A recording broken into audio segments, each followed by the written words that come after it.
conclusion I came away with. The story remains Alex Cora. And the story remains Cora and his relationship, or lack thereof, depending on how you look at it, with ownership, upper management, where the Red Sox stand. And when I say stand as an organization, I don't mean necessarily just in the American League East standings, but I have a bunch of questions for you here tonight on the Baseball Hour. 617-779-0985. We'll open up the phone lines right away. We'll get to your calls immediately, because here is ultimately what's going on with the Red Sox. Alex Cora and the people in uniform are competing and winning in some ways in spite of the people who aren't in uniform. As I dramatized it today, the uniform personnel versus the non-uniform personnel is really what's going on over at Fenway Park. And right now, the Red Sox are 9 games over 500. 9. They are in possession of a playoff spot. And in fact, in the loss column, and we're going to stick to loss column to make it easy on everybody. In the loss column right now, they are 3 games up in the wild card race. 3 games in the wild card race in the loss column. Meanwhile, they're only 1 behind the second wild card spot and 3 behind the first wild card spot. This team is in the playoffs right now. And yet Alex Cora is asked, Jimmy, how did Chris Cotillo phrase it exactly, the question? I know this bothered Michael Hawley this afternoon, the way the question was asked. But the question that Chris Cotillo of Mass Live asked Alex Cora with regard to you're leaving open the possibility you would return, or how did that go exactly? I think the perception from everyone is that this is your last ride here. Like, you're definitely very open to coming back, right? You're definitely very open to coming back, right? And Cora says, I'm very open to coming back or showing up and doing my job tomorrow. Is what he wouldn't answer the question. Alex Cora wouldn't answer the question. You're very open to coming back. And meanwhile, I would tell you, he's a candidate for Manager of the Year. He may not win it, but at the end of the day, what difference does it make whether you win it, especially with the way people vote now? You know, I used to think the elections meant something because it was a little bit more about human interpretation of rules or what the standards were or what constituted a good job. Now it's purely just about war and the numbers. Like, I don't even need the voters anymore. What's the point of having an election when the voters are just going to spit the numbers right back at me? I don't need it anymore. But the Red Sox and Cora, what a great story. What a great story. Manager entering the final year of his contract, betting on himself. The Red Sox win 5 of 6 last week. They take 2 of 3 from the Yankees, and right now they're in. And by the way, this is the other part of the story I have for you. One is, how much of a factor do you think Cora has been in this? Because believe it or not, I don't think he's been as big a factor as everyone else does. I'm not saying he's been a 0 factor, but that's one question. How big a factor? And 2, are they doing anything to change your minds about whether or not they can make a run in the playoffs? Are the Red Sox changing your opinion or impression of them? Because they are changing mine, and if you listen to this show, you know that is no small feat. Usually I make up my mind, and that's kind of the end of it. And I hold to my opinions and beliefs to a fault.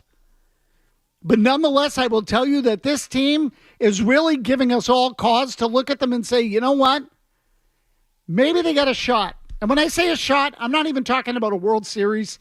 I'm just talking about having a really fulfilling season, maybe getting into the playoffs and making some noise and making it interesting. Can you start there? So again, the Red Sox take 2 of 3 from the Yankees. As I told you, 3 up in the loss column for the final wild card spot. 1 behind Minnesota, 3 behind the Yankees for the second and first wild card spots. They are on an 89 win pace. They have won 7 games this season when tied after 6 innings, including last night. Meaning 7 games, I say tied after 6 innings, games that could go either way. They've won 7 times. Remember that this team's only 9 games over 500. Those 7 wins make a difference. And they have won 6 games, all in the last few weeks. when trailing after 7 innings, including Friday night, on which a game in which they were down 3-1 in the 9th inning, 2 strikes on Masataka Yoshida, who then hit a game-tying 2-run home run into the seats. Rafaela homered in the next inning. The Red Sox win the game, down 3-1. So Cora was the storyline to last night's game. Eduardo Perez was talking about him during the game last night. In fact, Jimmy, do we have those? Can we play those Perez comments now? This was Eduardo Perez in an exchange with Carl Ravitch, who was doing the play-by-play for ESPN, in the booth when asked about the success of the Red Sox and the way that Alex Cora was managing. We'll talk more about the Yankees and their plans at the deadline in a moment. What would you do if you were running the Red Sox? What would I do? I'd sign Alex Cora. That's the first thing I'd do, and send a message immediately to the Red Sox fans and the organization itself. Look, not only are the Red Sox playing really good baseball, I think it's because of that guy right there that they are. He sent a message in spring training right away. He hasn't been a distraction at all about if he signs or not. But behind closed doors, ownership has to do something. Inside 3-1. Okay, that to me, that whole what a bad job. What a bad job. And look, again, I'm not telling you I agree or disagree. I'm just telling you that Eduardo Perez and Cora are friendly. They work together. Ravitch and Cora worked together at ESPN when Aaron Boone was there at the same time. And so Eduardo Perez says, if you were the Red Sox, what would you do? Eduardo Perez says, I'd sign Cora. Does Cora being signed or unsigned have any impact at all on the team on the field in 2024? At all. In fact, I would argue, Jimmy Stewart, there's a chance that if the Red Sox signed Cora, there's a chance it would take away the edge that they're playing with. I think part of the reason this team is playing the way it is because they know Cora's situation. That he's up at the end of the year, and Cora has got a little bit of a chip on his shoulder. He's got the ass, for lack of a better term. And you know what? He's a little more focused, a little more dialed in. That's good. I'm for that. And Cora wants to walk. If you ask me today whether Alex Cora is coming back or not, especially after hearing the answer he gave Chris Cotillo in that cut we played for you at the beginning of the show tonight, I don't know how you could possibly think that Alex Cora wants to return. You're leaving open every possibility that you'd be back, right? Wouldn't answer the question. And can you blame him? So this gets back to the deadline, and I had this discussion with Michael Hawley today, who was filling in for Felger. This gets back to the trade deadline when you think of it in these terms. Let's say Hawley theorized this today. I thought it was a good way to look at it. Let's say the Red Sox get in the make a couple of additions at the deadline. They get into the playoffs. They make a little run. Define that however you want. Win a series, lose the first series in 3 games, whatever it is. But they're respectable in the process. And now there is hope surrounding the team. And then the Red Sox ownership and management goes to Cora and they say, we will make you the highest paid manager in the game. Craig Counsell's making 5 years, $40 million, $8 million per. We'll give you $5 and $50. Not enough? Okay, $5 and $55. $11 million a year. My personal opinion is Cora will say no, he'll move on, and he'll manage somewhere else. And you know why? Because he doesn't trust them anymore. That's usually why these things end. The money's part of it. But in this particular case, Cora can get the money from somewhere else. If no one else was going to give Cora the money, then he might take it. I think he's going to get a job somewhere else, and someone's going to offer him a contract that is comparable. Unlike Craig Counsell, he's got a World Series under his belt already. In a lot of ways, he's more marketable. Some ways, maybe he's not. But I think Cora would look at it and say, you want me to stay here after the last 2-3 years? You haven't been willing to add at the deadline and invest in what it takes to win? So, to me, what Cora really wants is a championship caliber operation a chance to win legitimately, and he doesn't trust this group to give it to him anymore, if you're asking me. They brought him back after a suspension. He paid his debt. He lived out his contract. He probably feels a little used, frankly. And so he says, thanks, but no thanks. I'm going elsewhere. Meanwhile, the Red Sox, the team on the field, boy, they really are one of the terrific stories in baseball this year. When I say terrific, it's only 89 games in. They're 49-40, and they're on an 89-win pace. Are they world beaters? No. They were 78 wins over-under in Vegas to start the year. They're projecting for 89. And I think, as Cora said a week ago, I really do think they can sustain it. I think their pitching's pretty good. It's better than we thought. Their bullpen, starting with the closer, has been terrific. They've lost one game all year in which they've been leading after 8 innings. So managers will tell you all the time, win the games you're supposed to win, and the Red Sox are winning the games they're supposed to win. And some of the ones they're not. 617-779-0985 is the number on the Baseball Hour. We'll take your calls, and we'll get to more, including Rafael Devers, during the course of the hour when we come back. This is the Baseball Hour.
So you know what it's like to be on a team where you're doing, what you're supposed to be doing, and think, what's the front office going to do? Is there an obligation? I mean, how do you balance that? Yeah, so I mean, I think what I need to do is what's best for the organization, and that requires me to balance what's best for the organization today, what's best for the organization 3 months from now. What's different from the player who's like, what's best is we got to win. We win tonight, right? Alex and I have different jobs. The players and I have different jobs. You must have come in here, I assume, with a plan. And here's what I got, and here's how I think this is going to play out.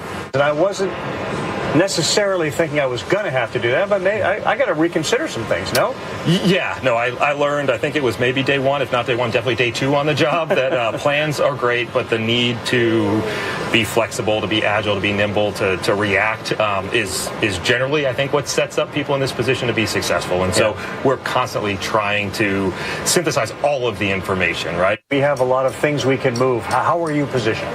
Yeah, so I think, I was very, very fortunate to walk into an organization that has a deep system, and that's a credit to a number of people, some in the organization, some not. I think we've drafted well, we've developed well. There were some shrewd trades before I got here that have positioned the organization well. The one thing I'm pretty confident that everyone appreciates is we've got a bunch of position players that are exciting and young and likely to impact our major league team or potentially someone else's. Right. And we don't have the same balance as it relates to pitching in the organization. So, that has to be something that's top of mind as we approach potential trades or whatever the direction is. That was Craig Breslow in a pregame interview, at least aired pregame, with Carl Ravitch of ESPN. Bunch of Q&As chopped together, as Jimmy said, spliced and edited in a very sort of clunky kind of way. Literally, in some cases, Breslow being edited in mid-sentence, going right to the next question. And I think part of the reason is that Breslow goes on and rambles on, and Ravitch is asking a different question, and, Breslow gives too much information, probably just to kill time in the interview, and, who the hell knows? Anyway, some stuff of value in there, some not. And here's what struck me again, listening to it multiple times and listening to it again just now. Let's not forget that Craig Breslow has never been in this spot. He wasn't a candidate to be the general manager right out of the gate. He was a candidate to be on the staff and someone they could groom to be an executive down the road. That was what the job was for Craig Breslow. Because so many people turned it down and the Red Sox couldn't get interviews, they ended up with a guy who was like 9th or 10th on their list. Maybe not even on their list at all as far as GM candidates, but so many people said no, they ended up with him. And I'm not telling you that Breslow sucks. I'm just telling you he's really inexperienced. Now he's been thrust into this spot, which means he's got a team that's overachieving and an organization that's trying to rebuild, and he's got to thread the needle. Now, all of a sudden, he's got to get help for a manager who's in the final year of his contract for a team that might actually be better than everyone thinks, and he can't give up anything good. And he's never done the job. Great. That's just terrific. You know what I would do if I were Craig Breslow, Jimmy Stewart? I'd call Theo. What do I do? Give me an idea. Give me some type of parameters. He got hired by Theo in Chicago. Theo's now part of ownership here. They talk anyway. Call Theo, which I'm sure he's done. That would be my guess. Now, whether or not they can execute it, I don't know. But I will say this. I don't think the Red Sox can go through this deadline and do nothing. I don't think they can do it. Not when you consider how well the team has played, where they are in the standings, and what's at stake for the fan base. Forget Cora, forget the players. As a fan, if you're starting to get sucked in, and it's okay if you are, because this team is likable. It's a likable team.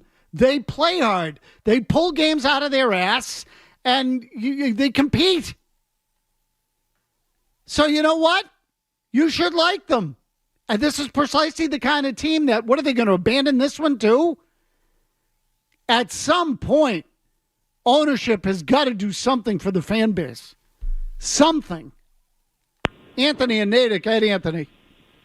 Hey, Tony. You kind of gave me a different perspective on the team with Cora. I was just thinking, though, if he was to I don't think it's as big of a story right now, but as it starts narrowing down, and obviously the players like him, don't you think it would start to suck the morale out? Don't you think it would hurt the season if you're in the wild card and the playoffs for a coach that they like, and he's not giving any kind of indication that, hey, maybe I'll be here next year? It kind of not similar to the Parcells and the Patriots thing, but something of that nature. I don't know. It's just kind of curious what you think about it. So, look, Anthony, it's an interesting question. I think it could go the other way. And when I say that, I mean that right now the story is Cora right now, to me, looks motivated. And as long as the Red Sox win, Cora has leverage. But again, the key thing is as long as they win. If the Red Sox were really bad this year, Cora might have gotten another job at the end of the season. It might have happened. But he probably wouldn't have been a candidate to be the highest paid manager in the game. He certainly would have gotten a good salary, I think. But the fact of the matter is now they're winning and he's got leverage. There will be suitors for Alex Cora at the end of the year if the Red Sox win 87, 88 games, or heaven forbid make the playoffs. Cora will have suitors. So the motivation is for Cora to win and for the team to win. Whether it's in spite of ownership and management or not, there's incentive there. That part is good. Now, if they lose, the thing you should be concerned about, if you're a fan and you want them to win, is that they get to the deadline, there are no additions, and even if it gets worse and Kenley Jansen is traded. Look, I'm no Kenley Jansen fan. He's pitching his ass off of late. He's having a good year. The Red Sox have one blown game, one loss when leading after 8 innings. One all year long. Kenley Jansen has one blown save. That's it. To me, it's one of the untold stories in this team. The bullpen at the end has nailed it down. You're going to trade Kenley Jansen now? Like Bob Nightingale said a month ago? It's a foregone conclusion almost that Kenley Jansen's going to get traded. And the price is going up. Martin in Texas. Go ahead, Martin. Hey, Tony. I just wanted to say that they don't realize that they can multitask by making a simple move like getting Garrett Crochet, because they don't have a Garrett Crochet in their farm system, and they have a bevy of outfielders like Roman Anthony or Abreu or whoever they'd want to get rid of out of those guys to put in as a trade chip towards that. He gives you a young, controllable pitcher that you don't have anywhere in your system from the majors down to the bottom, and he gives you an ace, and you get rid of, a surplus at a position that has a logjam at it that you only have 3 spots for. So, Martin, look, I know everybody brings up Garrett Crochet, and I like the idea, too. Don't get me wrong. Okay, but Crochet is what, 25 years old? He's got 19 career starts in the big leagues. I don't know what the service time is, but you know what? Let me look that up right now. Okay, we'll make this nice and easy. So Crochet is not eligible for free agency for a few years, I think. I can't. What are the White Sox going to give him away? What kind of prospects are you going to have to give up? Like this kind of deal, to me, is not possible. I don't think the Red Sox are going to give up any sort of prime prospect for a guy who's not eligible for free agency until 2027 and who's going to cost one of your premium prospects, be that Marcelo Meyer or Roman Anthony or a Kyle Teal. I don't think they're giving up any of those 3 guys. And that's what it's going to take to get a guy like Crochet. So I don't think you're getting him. Can you do something? And I'll give you the easy answer. Jimmy Stewart, if I were to say to you, name a position where the Red Sox had surplus at second base. What position would you say, Jimmy, if I said if they had surplus at second base? I would say second base, Tony. Thank you. So the point is, Vaughn Grissom, Emmanuel Valdez, who's the other one they had over? Nick York. Oh, Nick York in the minor That's your guy, leagues. Nick York. Thank you. So Nick York is a first-round draft pick who recently was promoted to AAA. Are all those guys going to be able to play second base for the Red Sox? Too many. No. And Emmanuel Valdez is questionable whether he can play second base now He or can't. ever. So can you move one of those guys and get some help in another area? Likely What? not because they suck. I mean, to me, can you make that kind of deal? Even if it's a marginal, middle of the road pitcher, the kind of guys who were available last year, can you do that? Is there some kind of move you can make to help the club? Some? Adam in Pawtucket. Go ahead, Adam. How's it going, Tony? Hey, I know you're pretty adamant on Cora being gone at the end of the year. I think most people are. However, I just had one question. I mean, do you think he's kind of holding off on? I mean, I know it's the media, and he's not going to give a yes or no answer or anything like that. But as far as the trade deadline, I mean, if they just sell or don't do anything, I think he's gone. But do you think if they do anything to try to help this team, do you think there's any chance that he stays at all? I'll just hang up and listen. So my answer is no. I mean, again, look, we say this all the time in the afternoon, so I'm not telling you anything you haven't heard, but I'm doing a talk show today. So if you're asking me today, is there any chance that Alex Cora is going to remain as manager of the Red Sox? My answer is no. So I tried to spell this out earlier today. When you really look at the timeline and the history of the relationship between Alex Cora and the Red Sox, to me, it is a slam dunk that he's out of here. I'll explain why when we come back on the Baseball Hour. Kevin Majori's Get Your Headlines first.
Buster, you got a gut feeling what other organizations are saying about Boston's plans? That right now they're non-committal about whether or not they're going to be buyers or sellers. Starting the day, the Red Sox, according to Fangraphs, have a 43% chance to make the playoffs.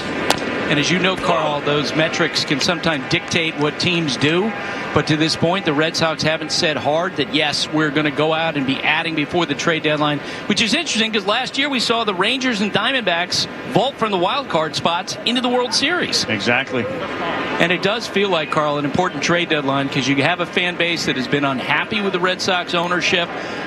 And, will that come into account? Has the Red Sox made a decision whether to buy or sell? What they could add, what they should add, pitching, bullpen, starting rotation, right-handed bat, second baseman, go up and down. We can talk about all that, and I'm open to it. I don't mean to dissuade you if that's the way you want to go. What I'm really interested in is what they do and why. That's what I'm interested in. If you look at the Red Sox, I say what they do. I don't mean the specific move. I mean whether they act or they don't act. And then what does that mean?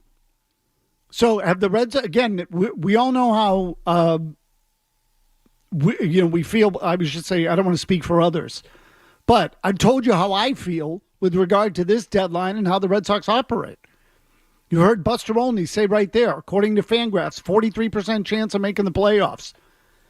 Red Sox are still non-committal. Let me give you the math again. Okay, let me give you the math again, and let me ask you if in any other year there'd be any doubt. So when the Red Sox were winning all those years, and we got to this stage, and they were in possession of a wild card spot, they were 3 up in the loss column on the next team behind them in the wild card race, 3 behind the team in the first wild card, and 1 game behind the team in the second wild card. Okay, and I know the rules have changed, but work with me. Right now, you're in the playoffs by 3 games in the loss column. It's July 8th. You've played 89 games. We have a pretty good idea what they are, what the league is. We have all the information we need to make an educated guess or decision.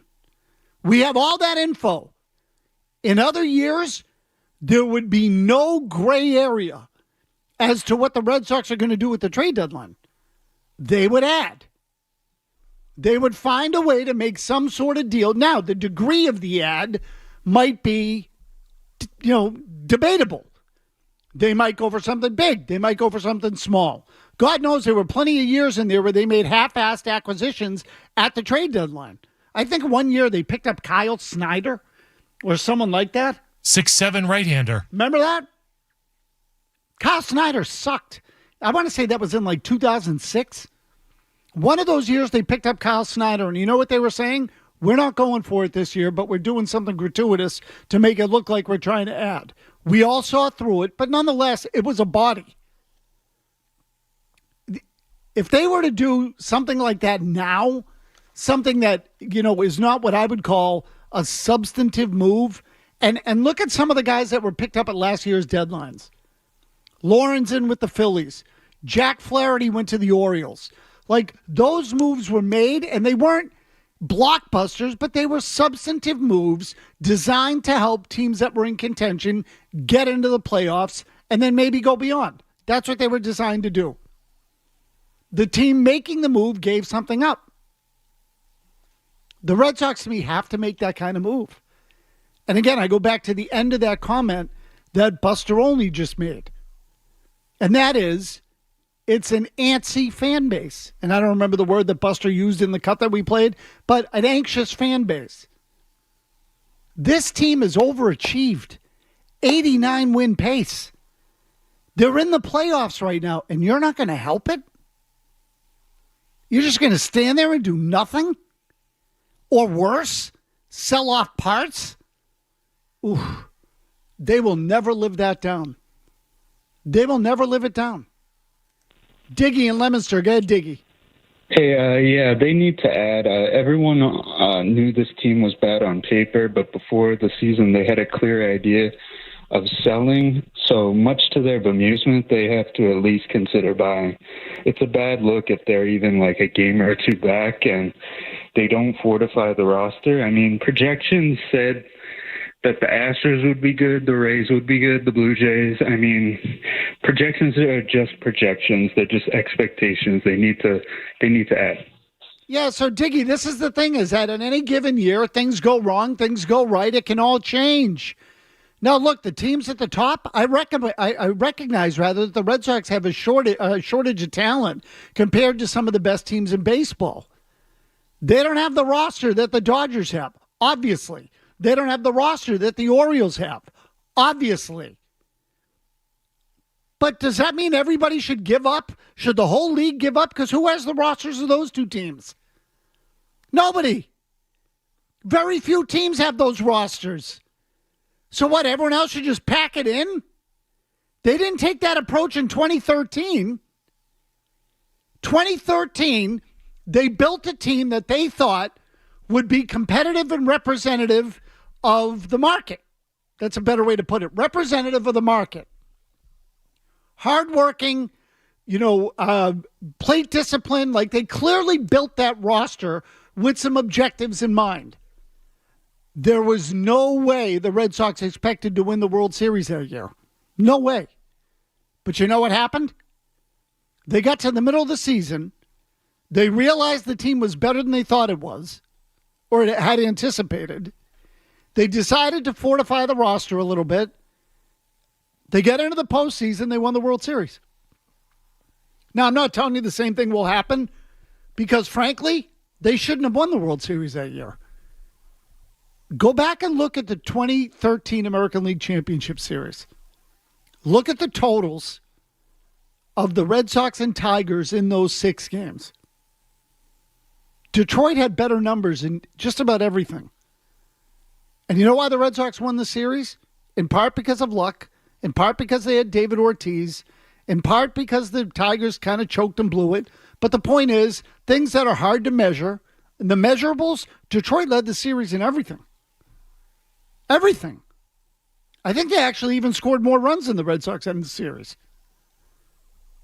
I'm going to look that up now, Jimmy, just to prove a point. But the point is, you don't know how it's going to go. It's unpredictable. Justin is in Shrewsbury. Go ahead, Justin. Hey, Mazz. Thanks for taking my call. So the past couple of weeks, we've been talking about 3 teams fighting for 2 spots, us, the Twins, and the Royals. Obviously, we just recently passed the Royals. But, I mean, they're still kind of lurking. And you also can't forget about the Astros, who've gotten really hot, and they're definitely going to make some moves. And definitely the Rangers as well. They're defending World Series champs.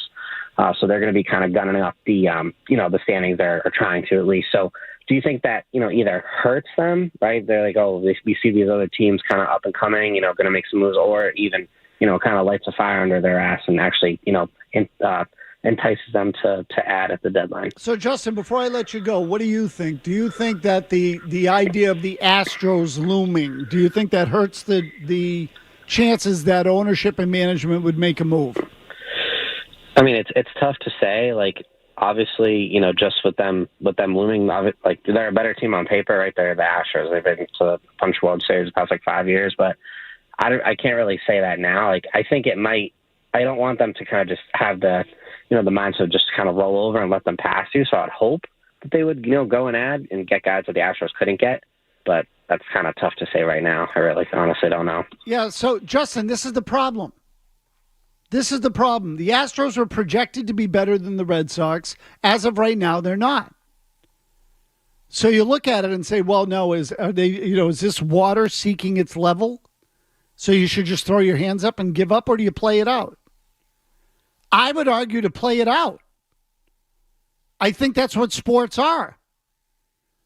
So in the business world, you might look at it and say, we're not ready financially for that sort of investment because we're not big enough as a company. We can't do that yet. We can't handle the potential loss. So we're just going to bide our time until we're at a point where we're strong enough. These are economic, real-world business principles that you can apply. But here's the problem with sports. It's not business. So sometimes the logic is, it defies logic to explain why a team wins. You just can't do it that way.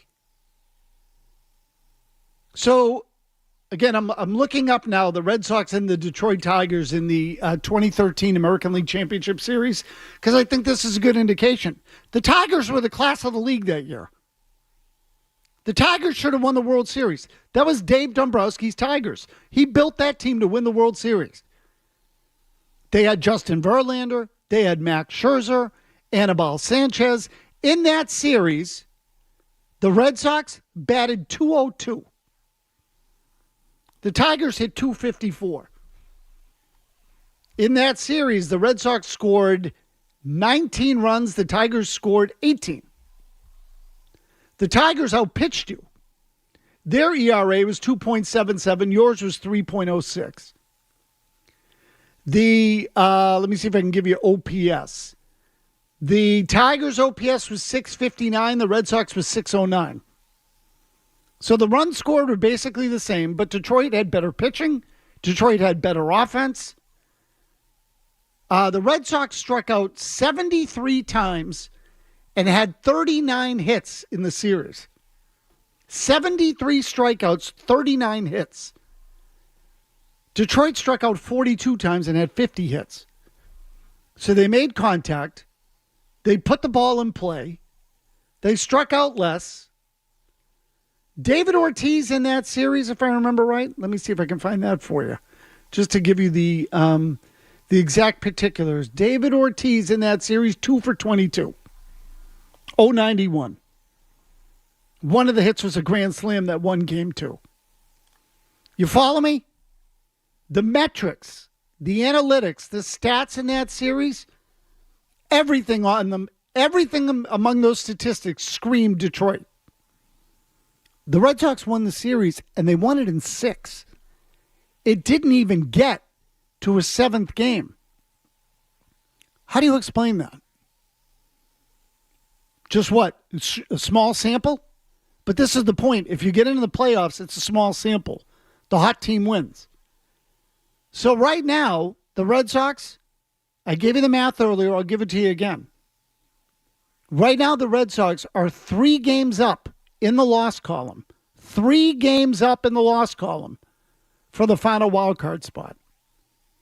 They are 1 game behind Minnesota for the second wild card spot. And the Yankees, whom they just beat 4 out of 6 in the last 2 series, the Yankees are just 3 ahead in the loss column. They're in the first wild card spot. So you look at all the math and you say, you can certainly look at the projections from before the season and say, how are the Red Sox even in this spot? But the truth of the matter is they are. And some of their players, because they're young, might be getting better. This is something Alex Cora wrote about in the Boston Globe a few weeks ago, or a couple of weeks ago. Sometimes with these young guys, it's tough to project or project what you're going to be because they don't really have a track record to go on. And they're young and improving. Now, there's a question there as to whether they should be improving in the big league at the big league level or whether they should be doing it in the minors, but we'll set that aside. The point is they're getting better. Jarren Duran is a perfect example of that. Jarren Duran 2 years ago couldn't play in the big leagues, but the Red Sox did it anyway and he embarrassed them. He embarrassed himself. But now he's an all-star 2 years later. But it was 2 years of pain, too, in some ways. So what the Red Sox should be doing, as we all know, is developing the players in the minors, competing at the big league level and trying to win. So now you're at the trade deadline, you're in the playoffs. You're not going to invest in the team? We're going to do this again? 617-779-0985. The indisputable anchor to this Red Sox team when we come back in the Baseball Hour.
to left field. That sends Verdugo back, and he has done it again. Rafael Devers against the Yankees has put them up 1-0 on his 15th career homer in this ballpark. And here comes the ball, and Devers finally gets to home plate. Pitch was supposed to be outside, leaks out over the plate, and Rafael Devers just gets enough to hit that home run to put the Red Sox up. Slow roll to third. Devers, bare hands, got him! What a play by Rafael Devers at third base with a bare hand to get LeMahieu. They call those do-or-die plays, and Rafael Devers, barehanded this play. He can crush you with the bat.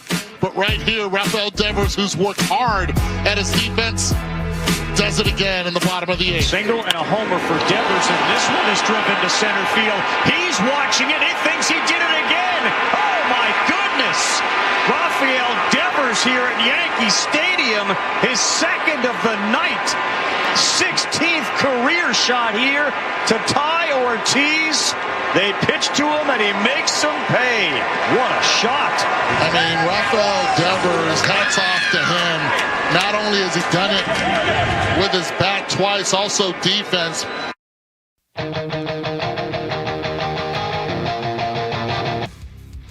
Good defensive play for Rafael Devers. Red Sox win the game 3-0. He's going to the All-Star game. Duran's going to the All-Star game. Tanner Hout's going to the All-Star game. Normally, I wouldn't give a rat's ass. But I'll tell you, the one thing I do sort of like is the fact that this Red Sox team is defying logic now. It's a bunch of young guys who are, overachieving or hitting heights that they should have hit a while back or whatever. You get the idea. Unpredictability of it. That's what makes it a good story. No one expected it. That's the part that's the good story. And let me just tell you this quickly about Devers. Well, I'll tell you what, let me hold the thought. Stephen Nash was on the line. Steve, what do you got? Oh, we lost him. He was there. He must have hung up. So, with regard to Devers, years ago, and not to go down this road and be the grumpy old bastard, but this whole age of analytics and data and stats, to me, has taken all the fun out of not just sports, but everything that goes with it. For example, on a day like today, you could sit here and say, you know what? Rafael Devers really should be a candidate for the most valuable player award. And I know that oftentimes people say, well, who cares? It's about championships. Fine. But nonetheless, we do talk sports for a living. And sometimes there's a good debate about who should be the MVP of a league. For example, Rafael Devers does not have the best numbers in the American League. If you go by WAR, his WAR is half of what Gunnar Henderson's WAR is with the Baltimore Orioles. But I would tell you, who has the better team? And the answer, obviously, is Henderson and the Orioles. That team is stacked. That kid can play. He's a stud. He might be the best player in the league. But it used to be that the whole most valuable player award, the way the ballot was worded was, you were supposed to vote for the player who was most valuable to his team. So there were plenty of years where you looked at that and said, first of all, it's got to come from a guy in a winning team, because how valuable can you be if your team sucks? Now, there were years where players on last-place teams won it, but that's because there was either an absence of a great player on a good team, or there was some sort of, it was an outlier of a season where there wasn't one standout player or someone down the clutch. And look, sometimes you can take that whole most valuable thing to a ridiculous level. There was one year where Shannon Stewart, I think, was traded from the Toronto Blue Jays to the Minnesota Twins and had a good second half. And the Twins started winning when Shannon Stewart got there, and he finished in the top 5 of the MVP voting, which is asinine. Okay? It might have even finished higher than that. But at least there was a discussion about the impact a player had on a team, whether it was tangible, intangible, or otherwise. If you take Rafael Devers out of this lineup, the Red Sox suck. There is nobody in that lineup that really inspires any kind of fear, let alone can hit an opposite field and a pole homer on an outside pitch at Yankee Stadium to win a game. None of that exists. You don't have it. But now, you know what the voters are going to do? They're just going to look up the WAR, see what the numbers say in terms of who was the most indispensable player or the most valuable based on some formula that someone created, and they'll just vote. They won't use their heart or their mind or their eyes or any of that. None of it. Their gut. Which I think kind of sucks. If I'm just going to go with who leads the league in the numbers, and that's how we're going to base playoff teams based on projections and who has the best chance of making the playoffs, what am I playing the games for and why am I watching? And certainly, why do I need anyone to make the decision or cast the vote? Anyway, Oakland A's in town. Red Sox start with them tomorrow night. 6 games before the All-Star break. I would argue that they're an important 6, as they all are now, because whether you like it or not or believe it or not, the Red Sox are in it. They are in it. Right now, they're in the playoffs. And the gap is 3 games in the loss column. Right now, they are in. We'll catch you tomorrow.